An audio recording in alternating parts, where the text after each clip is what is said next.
Sam, I'm curious to see what your factor is for some of these teams, including the Bucks, Lakers, Clippers, Raptors, Celtics, Heat, Nuggets, and Jazz. We could start with the Bucks if you would like. Yeah, the number one seed in the Mhm. entire NBA. What a place to start. Yeah, so for me personally, I feel like Eric Bledsoe is the biggest X factor here. I know there's a lot of things that go into winning a basketball game, but when you're talking about the Bucks, we know that Giannis is going to perform at a high level. We know that Chris Middleton's going to give an all-star value production. We know that Brook Lopez, yeah, he can change night in, night out. But for me, my view here is Eric Bledsoe. Can he make sure that when Giannis doesn't have the ball in his hands, that Bucks offense runs fluidly?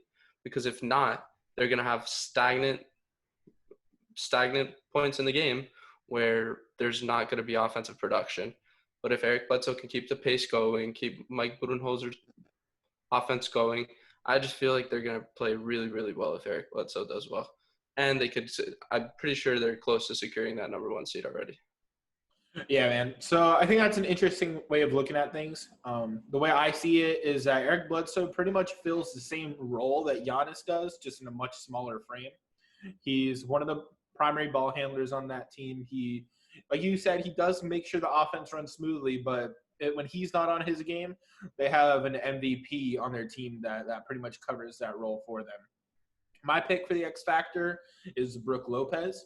That's I think interesting. that the stretch big provisions that he has really allows for players like Giannis who don't have the shot, to still to operate the way that he needs to. I think that Brook Lopez opens the floor, especially against teams with star big men like Joel Embiid. He could get Joel out of the paint. He could get a guy like Rudy Gobert out of the paint, and Anthony Davis out of the paint, so that Giannis can operate pretty much in a free open lane.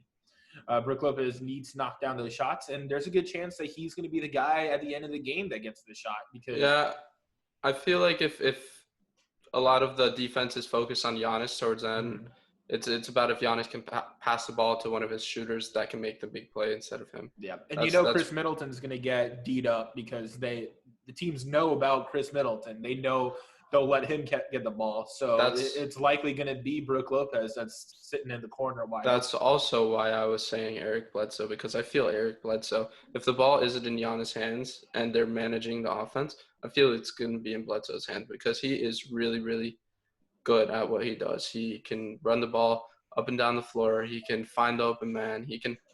He's not known in the league for being one of the best guards, but he for sure consistently has always been top 10, top 15 guards in that league. Yeah, he's definitely a difference maker. Yeah,